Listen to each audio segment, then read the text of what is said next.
one.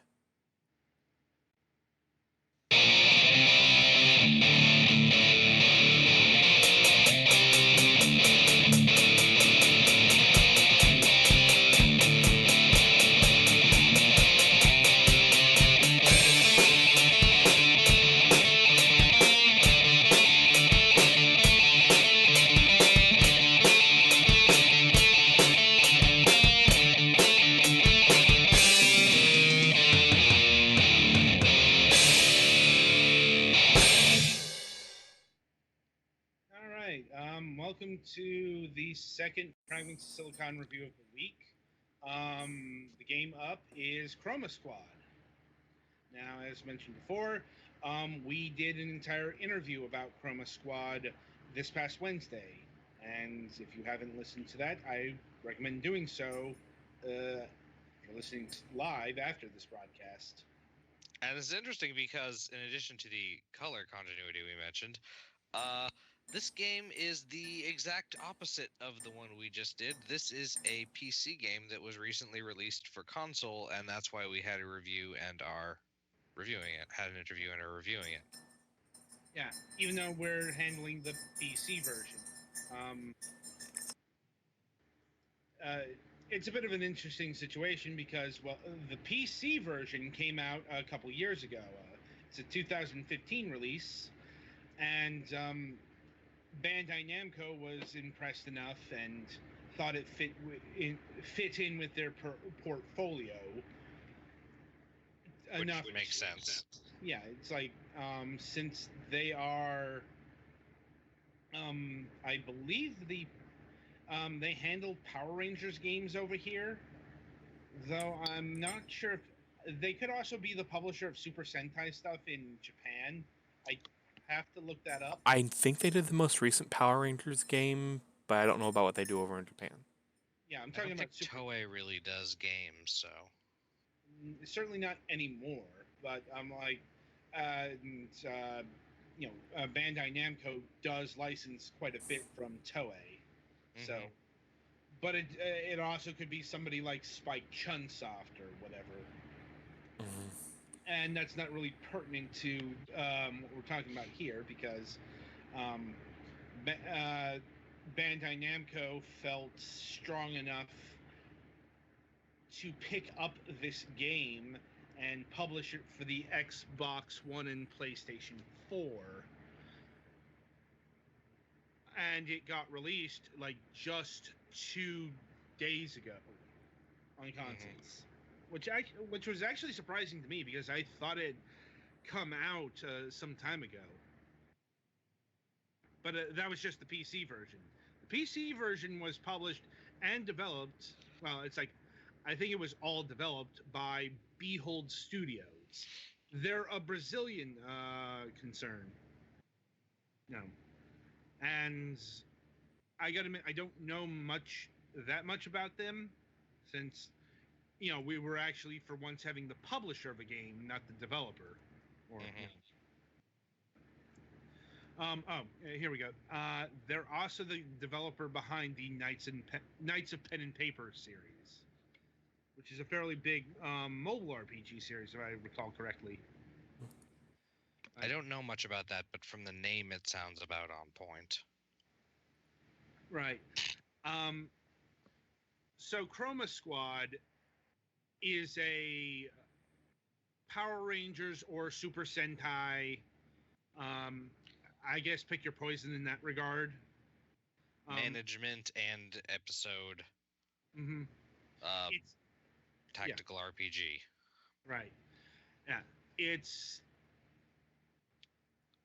and if you've ever watched not just like Super Sentai specifically, but it's definitely got a lot of tokusatsu flavor. Just in general, yeah. Yeah. But yeah, I'm like, in fact, this game was at once. I'm trying to remember the exact name of it, but it had Sentai in the title, and that didn't go well over with. I want to say Toei because No, it would be Saban over here who would have a problem because they own the Power Rangers. Yeah. I think it was. I think it was called like Color Rangers or Chroma Rangers or something like that, or Power Squad. I forget what. The point is, it trended a little too closely to copyrighted material, so they had to change the name. Honestly, I think it probably would have been fair use, but I can understand the concern. Well, it's like, keep in mind when this was during the Kickstarter campaign. Yeah, Mhm. this is a game that was actually born out of Kickstarter. You probably wouldn't know it because, well, there wasn't a whole bunch of drama or Yeah, it wasn't one of the record-breaking Kickstarters that then went on to have issues in most cases. Although you would definitely know it's a Kickstarter game because several of the Kickstarter backers are available as the out-of-costume identities of your right. team members. What I'm saying is, outside of the potential lawsuit, there wasn't any drama from what I like. In fact, this is how I heard about this game back in the day. It was, dealing with Saban. Mm-hmm. You know, But yeah, it's a pretty low-key successful game on PC, I think. right. And having played the game, it's easy to see why. It's a very truncated version of an SRPG, or a very simplified installment of it.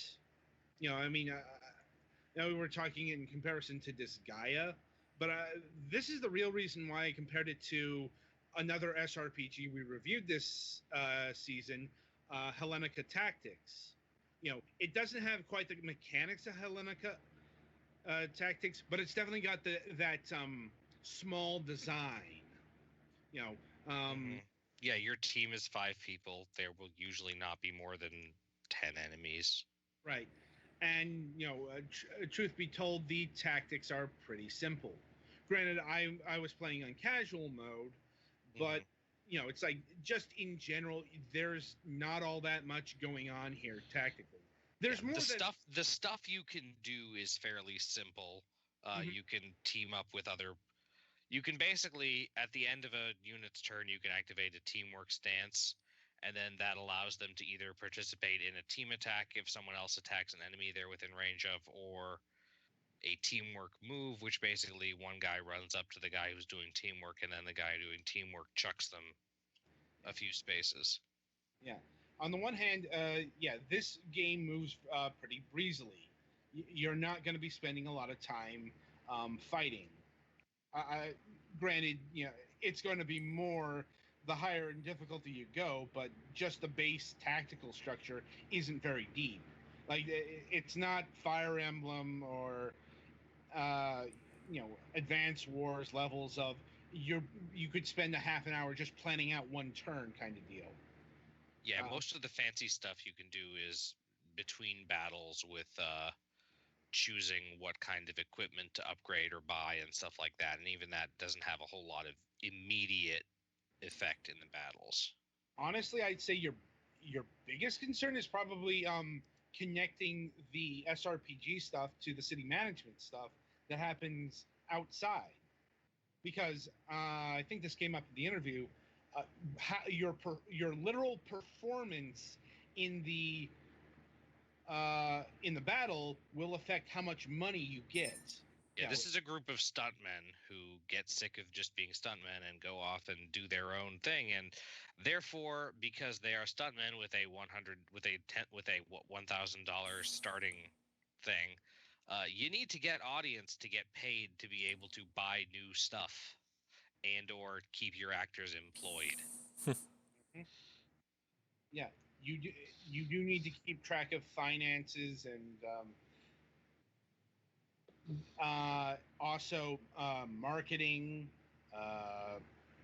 your studio equipment. Like, it's also not all that deep. Like, you don't have to worry about, say, maintenance of equipment and making sure everything's repaired. as you would in a deeper city sim mechanic. Mhm.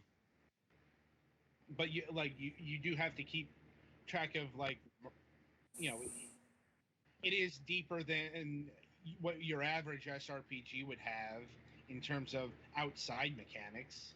That's for sure. So, like, what you do in battle determines how much money you get outside of battle, and what you spend the money on outside of battle can help improve your performance in battle. Right. And your your 5 Sentai heroes are actually classified in terms of their actor, instead of the you have the lead. Yeah, each Instead of them has a default role, which sort of each role has a set perk that character gets, and by default, pink is support, blue is tech, red is lead, black is assault, and green is scout. But you can shift those around, and then additionally, you can hire actors that have for each role that have various perks. Like, for example, the lead role gives the lead character a like 50% hit point increase, but the default lead character has a 20% hit point decrease. So that's just one example of how those can interact. Right. And there's also a very basic skill tree that every episode, or not episode, every season. Mm-hmm. Yeah, the battle structure is actually structured around, well, TV production. So Mm-hmm. each selection is an episode of the show, and And your first season is just like 5 episodes normally. yeah, but these will get longer. Mm-hmm. I believe there are 5 seasons in total. I'm up to season 4. Season 3 was much longer than season 1 or 2. It's also the point where things start getting quote unquote real. That's all I'll say about the plot. Yeah, the plot gets more complicated than just you being actors. It probably the first hint of this is that when you first go to the second character's uncle's warehouse, there's a large quote prop unquote giant brain computer thing in there that initially only works as a speech repeater, but I'm sure there's something special about that. Mm-hmm. And anyway, getting back to the skill tree, that allows for either unique attacks or special passive abilities. Yeah, and I think those are mostly role based, right? Uh, yes, but what they affect, can be a stat or audience conversion. Yeah. It's like, or just like in battle performance, one of the support characters, I think default abilities is Healdoken, which is literally Hadoken that you use on a team member that heals them from halfway across the map. And your audience power is connected to your marketing. Once that mechanic actually unlocks a little bit down the line, but once it does, that feeds into not just audience participation, but also improvements of stats, like loot drops. There's also loot drops in the game and a crafting mechanic. It's kind of funny because the loot and the materials you use are generally, oh hey, it's cardboard. It's more special cardboard. Oh man, I just upgraded my helmet to have actual duct tape in it. Yeah, and duct tape can be used to create silver tape. And there's gold tape. It's all literal crafting materials. It's polyester, it's vinyl. It's the stuff you'd actually use to create this shit. Yeah, it's the stuff that the props are made of, not the stuff that the stuff is made out of fictionally. Right. Because remember, there's a very strong meta text going on here. You're not playing a Sentai squad. You're playing actors who are playing a Sentai squad. And yes, Who just also happened to sort of be a Sentai squad.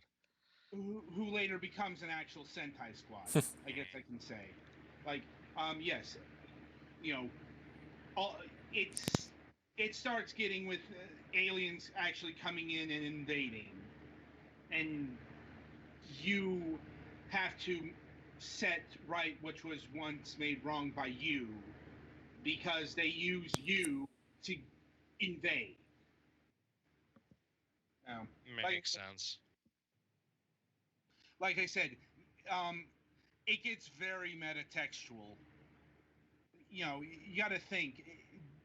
It's a, it's a game about a Sentai squad who's played by actors who become a Sentai squad who are not actually real.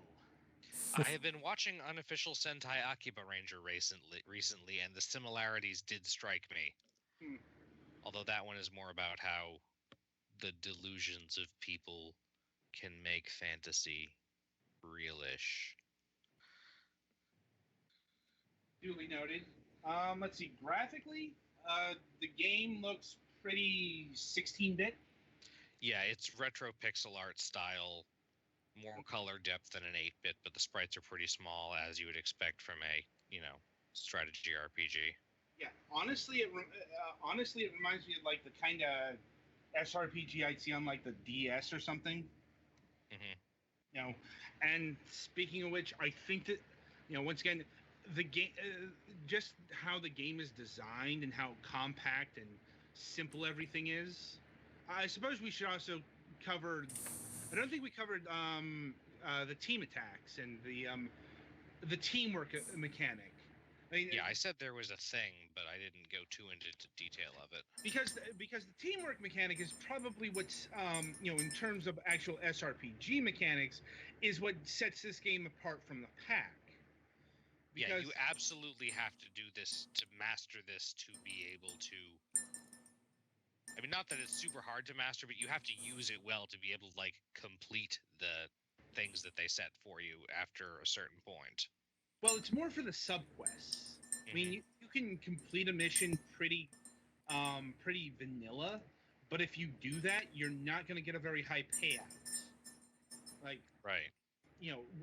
the secret to getting a really big payday for an episode is to make sure your audience meter goes up, and one of the ways to do that is with the teamwork mechanic. It's not the only way. Using special skills helps. Using heals helps.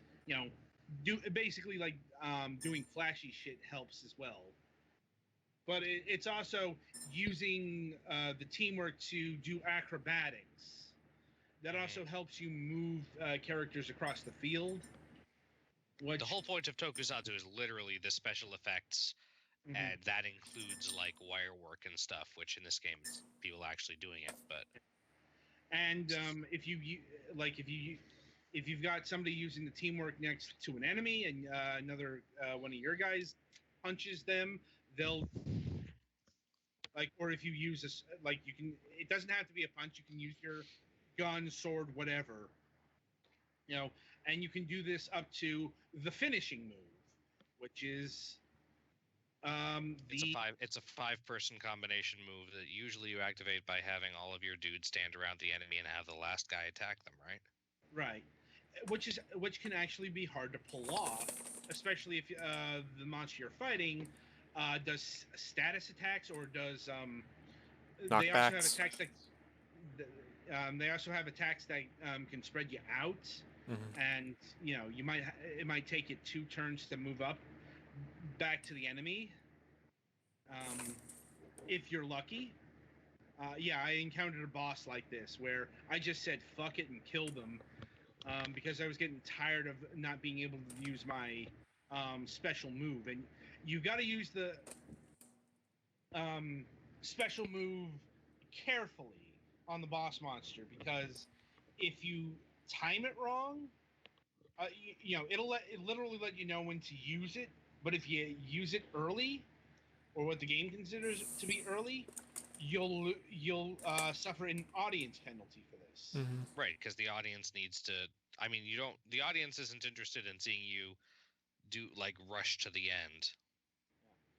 Um, there's also the mech portion, which is once again pretty simple.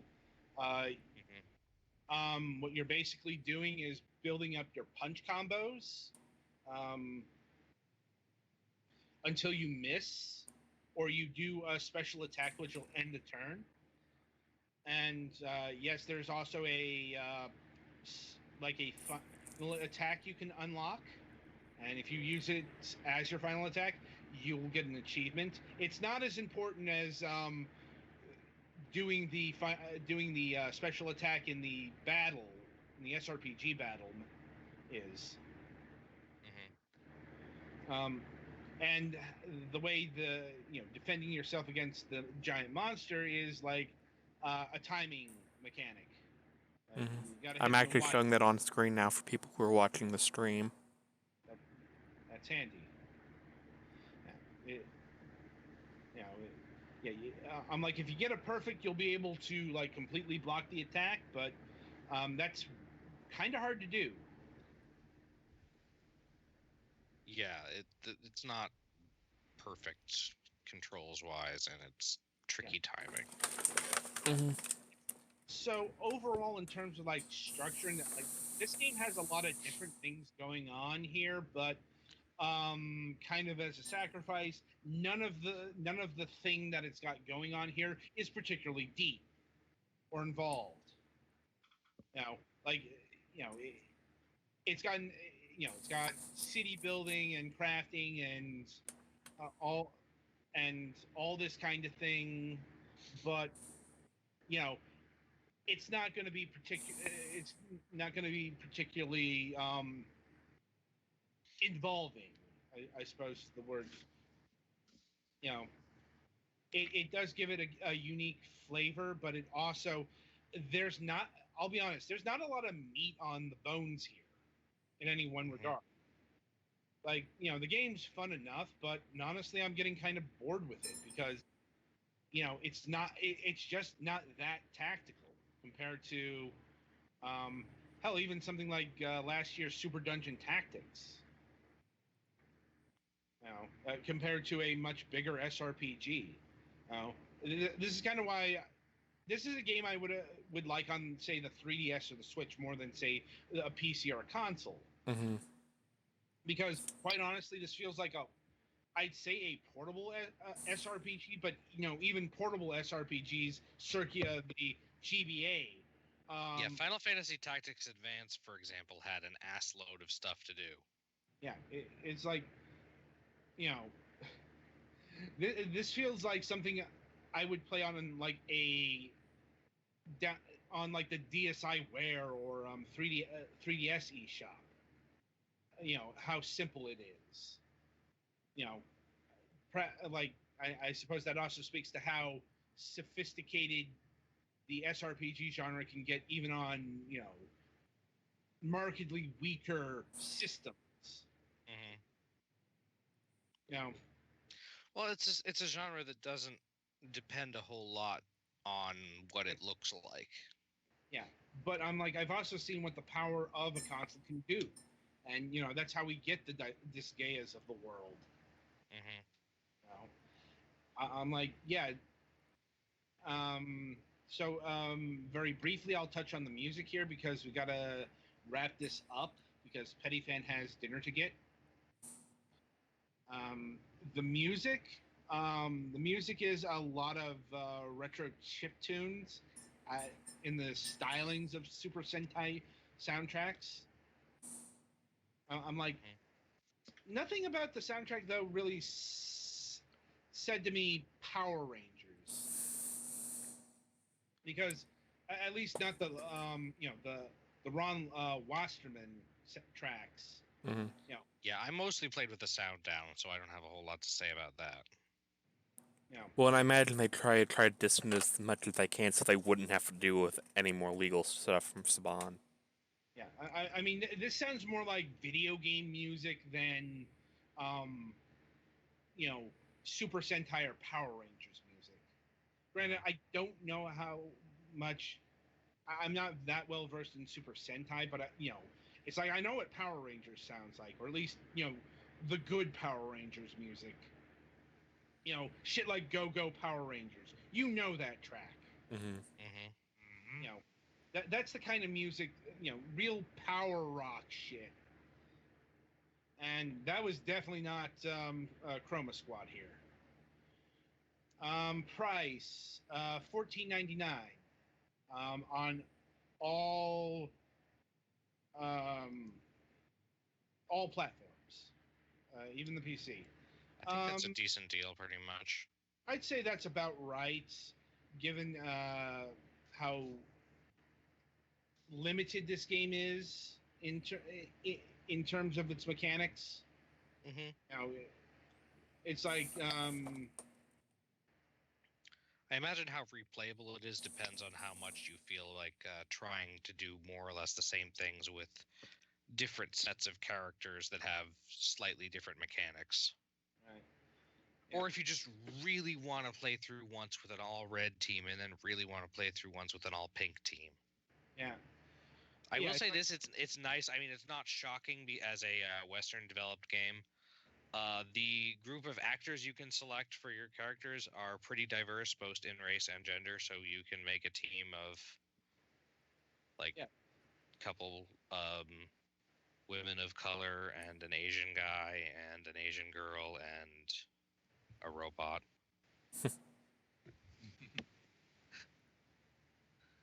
Yeah. So overall, yeah, I'd say it's a solid SRPG, but like it's also definitely not going to replace your copy of, say, Fire Emblem Echoes. Yeah, this game it's trying to be a simulator of running a tokusatsu sentai thing, not of any one specific part of that, really. Yeah, it's like I think that's the angle you should go in, because if you're looking it mechanically, you're gonna find it lacking. Not gonna lie. Yeah, it's got lots of different subsystems that work together towards that, but none of them is enough to be a whole game on its own. You have to look at it all kind of together. Yeah, its whole is greater than the sum of its parts, basically. At least, but that does come as a bit of a double-edged sword, because if you're not into the Sentai stuff, then I say do not apply to this one, because this is a love letter to those kind of things, and I was more concerned about being that than being a super deep anything. Yeah. So, but if you ever wanted to make your own Sentai team with Blackjack and whatever, you can do that. So I think this will about do it for the review and our review session. So the week ahead, Petty Fan, do you know what's going on MSP this week? I do not have that in front of me. Well, while you're doing that, I do have my lists in front of me. So there is no Tuesday interview this week. So you get to sleep in. Enjoy it, because we've got 2 weeks of after that. But on May 24th, we will have Daniel Krockenberg of Faux Operative Games. And not coincidentally, one of our reviews next week is on the game that they're making, Ruin of the Reckless. I'm trying to remember how this was described to me.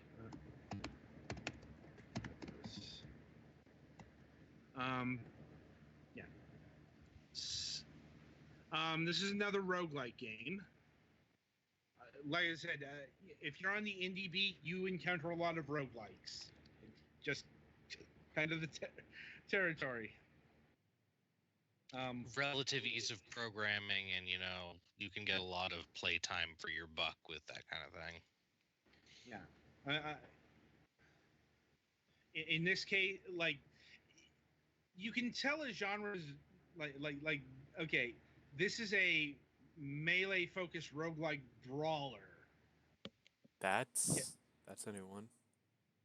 Yeah, I'm like, this kind of shows you how saturated, like the roguelike genre is so saturated, it's going in very, very weird and twisted directions at this point. And if it makes something interesting, I'm for it. Yeah, it's certainly interesting. Like, I mean, that's what caught my attention to it. Plus, I was actually forwarded this. Anyway, yeah, as mentioned, Ruin of the Reckless is one of the games we're reviewing next week. I believe everyone got a code for that. If you haven't done that, be sure to check your codes that I sent. Is that Ruin or Rune? Ruin. Okay, yes, I have. Sorry, I was just double checking. I thought so. Yeah, because the other game we have to review next week is Mages of Mystarlia. If you recall, we actually did an interview about this game last year. It rings a bell. Yeah, it came out this past week. It's from Borealis Games. That rings a bell with anyone? Like, point of order being, it's the game that made a big deal about like combining spells. Mm-hmm. Yeah. It's being like I hesitate to call. I'm not sure if this is a roguelike or like if this is using persistent. Like, it's been a while since that interview. Right. Like, I think some of it was procedurally generated. yeah, like that sounds about right. It was designed in collaboration with Ed Greenwood. If you don't know who that is, he's the creator of Forgotten Realms. So pretty big deal there. Like, anyway, the point of it came out like 3 days ago, and they sent us a code. Once again, a code. I requested 4, but they sent me 1. Mm-hmm. It happens. So if you want to get this game yourself, you're on your own, and it's quite pricey. It's $25. Yeah. Anyway, and on MSP we have Jin Wicked. I gotta admit, I remember Mac describing all the shit she does. She's a YouTuber. She's done a webcomic, although I don't know if that's currently updating. A bunch of stuff. Yeah, so a whole bunch of multiple disciplinarian. Like, so yeah, that's the week ahead for our broadcasts. And until next time, I wish you good gaming.